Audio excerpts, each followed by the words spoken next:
What's up? Welcome back to the 22 Yap Zone, where we look at the best plays, picks, leans, whatever, all of that in the NBA. Let's get to it. We went 2-1 last time. Clippers were just careless with the ball, but we live with that. On to today's games. We're looking at 3 out of the 5. First one up, Chicago visiting Detroit. Totals currently at 233.5 with Detroit minus 5.5.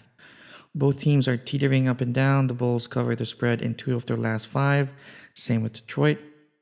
3 of the Bulls' last 5 games went under, same with Detroit. What's the angle here? I'm thinking the game total under. Detroit's on the first of a back-to-back and Zach LaVine's questionable. Both team defenses are a lot better than their offense the last 2 weeks from a raw numbers perspective. And on similar lines, Chicago's 46 to the under, Detroit's 1-1. It's not the most convincing, but it's looking like a 40-60 probability leaning under, and I'm taking the higher probability.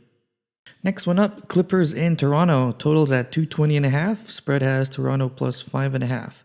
Toronto, healthier at home. Good place to back the ethical tankers up. Powell, Dunn, and Patty Mills are out, so it looks really good for Toronto. The Clippers covered the spread in 3 of their last 5.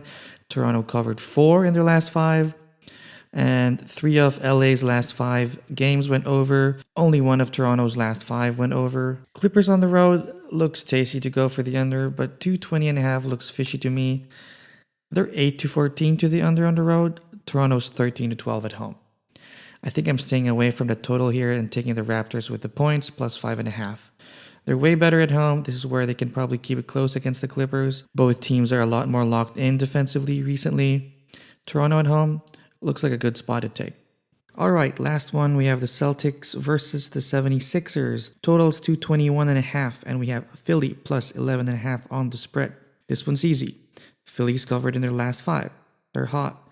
We're backing them until the hype train stops. They've covered against Denver, Sacramento, LA, and even Cleveland. Maxi's balling out without Embiid and PG, and we're throwing historical data out the window until this banged-up Philly team gets grounded back to earth. That's the slate for today. Let me know what you think in the comments. As always, if you find this video helpful, like it and subscribe for more. Stay sharp, stay lucky.